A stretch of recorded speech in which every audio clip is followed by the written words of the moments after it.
భారతదేశంలో సర్దార్ వల్లభాయ్ పటేల్ తరువాత సర్దార్ అనే గౌరవం పొందిన ఏకైక వ్యక్తి స్వర్గీయ సర్దార్ గౌతు లచ్చన్న అని ఆంధ్రప్రదేశ్ బీసీ సంక్షేమ సంఘం తెనాలి నియోజకవర్గ అధ్యక్షులు జొన్నాదుల వెంకటేశ్వరరావు అన్నారు. శనివారం స్థానిక రామలింగేశ్వరపేటలోని బీసీ సంఘం కార్యాలయంలో సర్దార్ గౌతు లచ్చన్న జయంతిని ఘనంగా నిర్వహించారు.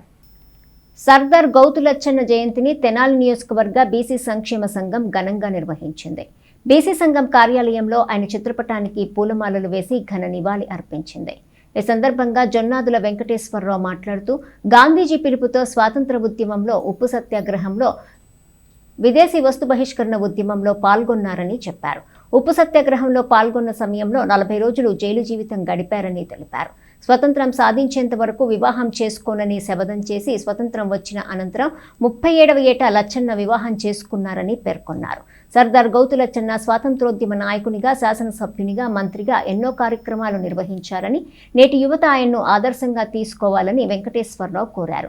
ఈ కార్యక్రమంలో బీసీ నాయకులు జొన్నాదుల శివరామకృష్ణ, వంగర సత్యనారాయణ, కటికం అచ్చయ్య, రమేష్, మురళి, ములికి జయకృష్ణ తదితరులు పాల్గొన్నారు. సర్దార్ గౌతు లచ్చన్న గారి జయంతి సందర్భంగా బీసీ సంక్షేమ సంఘం తెనాలి నియోజకవర్గ అధ్యక్షుడు ఆధ్వర్యంలో ఈ కార్యక్రమం నిర్వహించినాము. సర్దార్ గౌతు లచ్చన్న దాదాపు సర్దార్ అనే ఓడు సర్దార్ వల్లభాయ్ పటేల్ గారికే వచ్చింది. తర్వాత మన ఆంధ్రప్రదేశ్లో సర్దార్ అనే ఓడు గౌతు లచ్చన్న గారికి వచ్చింది.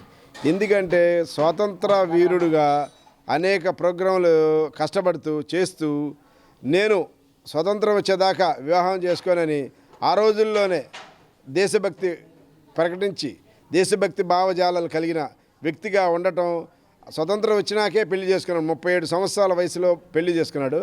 అట్లాంటి గొప్ప భావజాలాలు, దేశభక్తి కలిగిన వ్యక్తుల్ని మనందరం కూడా ఆదర్శంగా తీసుకోవాలి. ఆయన అదేవిధంగా చేస్తూ 5 సార్లు దాదాపు శాసనసభకు ఎన్నికయ్యి, ఒకసారి పార్లమెంటుకి ఎన్నికైనప్పుడు కూడా ఈ గాంధీజీ గారి ఆధ్వర్యంలో స్వాతంత్రోద్యమంలో పాల్గొనటం, అదేవిధంగా మన ముఖ్యమంత్రులైన అనేక మంది దగ్గర పనిచేసి అతను బీసీ కులాల యొక్క అభివృద్ధి కోసం, అదేవిధంగా కల్లు గీత కార్మికుల యొక్క జీవన ఉపాధి పెంపొందించే విధంగా అనేక అంశాలు శాసనసభలోనూ చర్చించి శాసనసభ ద్వారా ఒప్పించి దేశంలో ఒక బీసీల యొక్క అతను ఉత్తరాంధ్ర నుంచి ఒక వెన్నెముకగా నిలిచి బీసీల వాదం తెలియజేసిన సర్దార్ గౌతు లచ్చన్న జయంతి కార్యక్రమం చేయటం మా అందరికీ చాలా ఆనందకరంగా ఉన్నది.